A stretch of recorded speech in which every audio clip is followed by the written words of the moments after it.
La minute scientastique.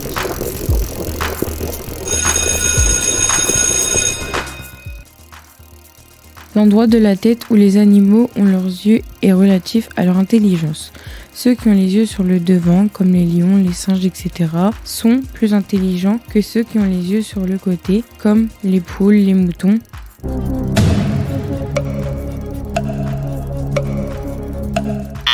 Faux. Souvent, les carnivores, ils ont les yeux devant pour bien voir les proies et les distances. Et par contre, les chevaux, les cerfs, les antilopes, le hamster, ce sont des animaux qui mangent quoi? De l'herbe. Oui, souvent les herbivores, ils ont les yeux sur le côté. Le python réticulé vit en Afrique.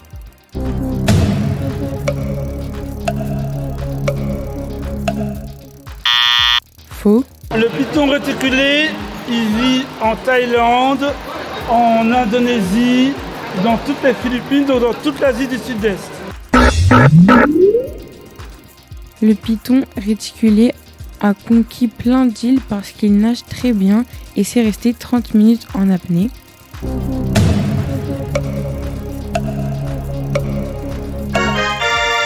Vrai. Le python réticulé a conquis toutes les petites îles parce qu'il nage très bien, même en pleine mer. Il a beaucoup d'apnée. Oui, il s'est resté sous l'eau 5 minutes sans respirer. 30 minutes. À Bangkok, les pythons sortent des égouts et circulent en rue la nuit.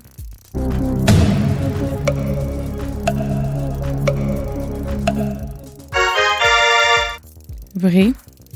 Quand j'avais été en Thaïlande, j'en ai vu, même en plein Bangkok, la nuit, il y a des pythons qui sortent des égouts ou de certaines zones et qui circulent en pleine nuit dans la ville. Le python réticulé mange des petits animaux tels que les souris, rats et autres rongeurs. Les chats, chiens, chèvres sont trop gros, donc ils ne risquent rien.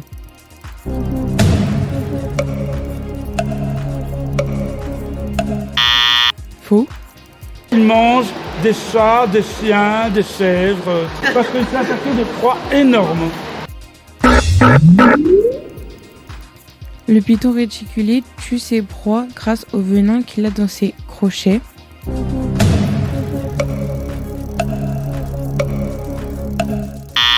Faux.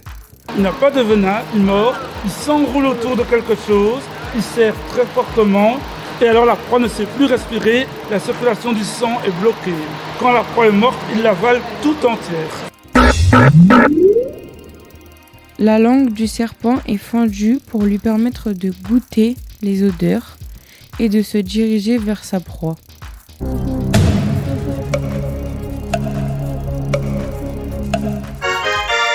Vrai. Quand le serpent sort sa langue, au bout, il a des capteurs d'odeur et ensuite il les ramène sur le palais où il y a un organe qui analyse les odeurs. Il goûte les odeurs, il ne les sent pas comme nous, il les goûte. Et alors c'est divisé en deux parce que comme ça, s'il suit la trace d'une proie, s'il y a plus d'odeur à gauche qu'à droite, il sait où il doit se diriger. Le python est trop gros pour grimper seul aux arbres. Il doit se faire aider par d'autres animaux tels que l'éléphant.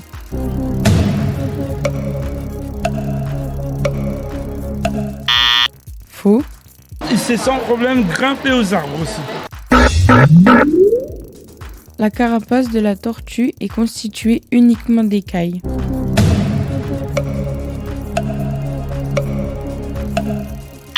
Faux. La carapace, si je vous dis que ce sont des os, ça serait quelle partie du squelette de la tortue qui formerait la carapace? C'est la colonne vertébrale et toutes les côtes qui sont élargies, aplaties, qui forment la carapace et le tout est recouvert de grandes écailles.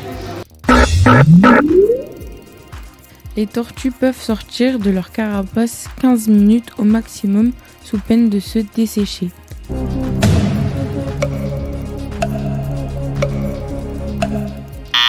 Faux.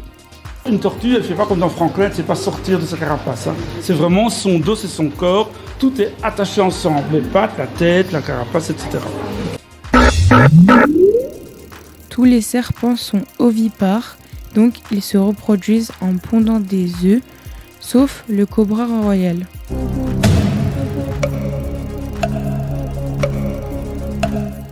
Faux. Alors, je vais vous montrer maintenant une exception. Un serpent qui ne pond pas d'œufs, il donne naissance directement à des petits vivants, comme si c'était un mammifère. Et ce serpent, c'est l'anaconda. L'anaconda est le plus grand serpent du monde.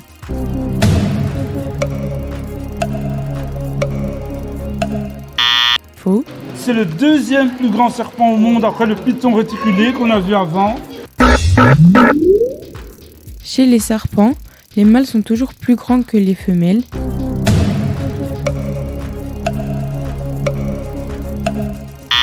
Faux. Particularité, chez l'anaconda comme chez le python réticulé, la femelle est beaucoup plus grande que le mâle. C'est la femelle anaconda qui choisit le mâle avec qui elle va s'accoupler et elle empêche tous les autres de l'approcher.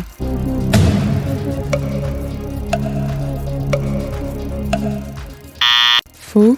Au moment de l'accouplement, les anacondas vont se rassembler, plusieurs mâles vont s'enrouler autour de la femelle et former une sorte de boule de serpent. Et c'est au premier mâle qui réussira à s'accoupler. Et puis, une fois qu'un mâle a réussi à s'accoupler, mais tous ceux qui n'ont pas réussi, hop, ils partent, ils se déroulent et s'en vont. Une fois qu'il est constitué, le couple anaconda reste ensemble pour toute la vie.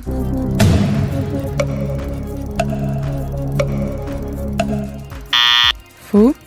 Le couple reste ensemble, pas parce qu'ils ont une affection, mais juste parce que les serpents, ça s'accouple très longtemps. Ils peuvent parfois rester accouplés pendant plusieurs jours, carrément. Quelle santé, comme dit madame. Faire la différence entre des reptiles ovipares, ovovipares et vivipares, c'est trop facile.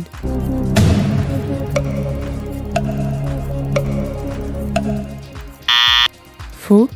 Quand on dit ovovipares, ils ont des œufs qui éclosent à l'intérieur du corps et puis les petits en sortent. Et souvent, mais si c'est ça, mais souvent, je vois que les enfants à qui on explique ça se font vraiment l'image d'un œuf. Or, souvent, c'est juste une membrane. Et donc, moi, je préfère maintenant me baser sur ce que l'on voit, le résultat que l'on voit. Et si c'est un œuf, il est ovipare parce qu'il a vraiment pondu un œuf.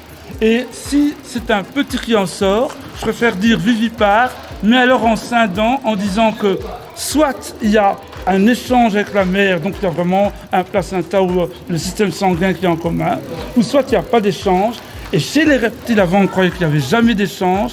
Or, il y a toute la gradation entre les ovovivipares et les vivipares vrais. Il existe certains reptiles qui sont vraiment vivipares. Les crocodiles ont des oreilles.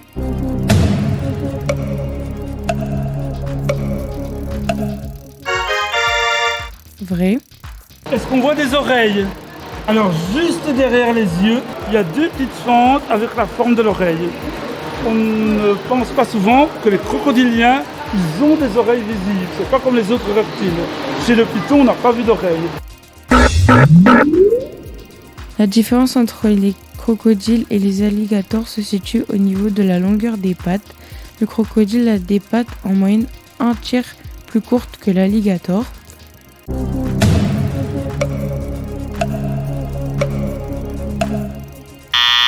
Faux. Chez l'alligator, on ne voit que les dents du dessus. Et le museau est très large chez l'alligator. Chez le crocodile, le museau est plus en V et on voit les dents qui se croisent. On voit celle du dessus et celle du dessous également.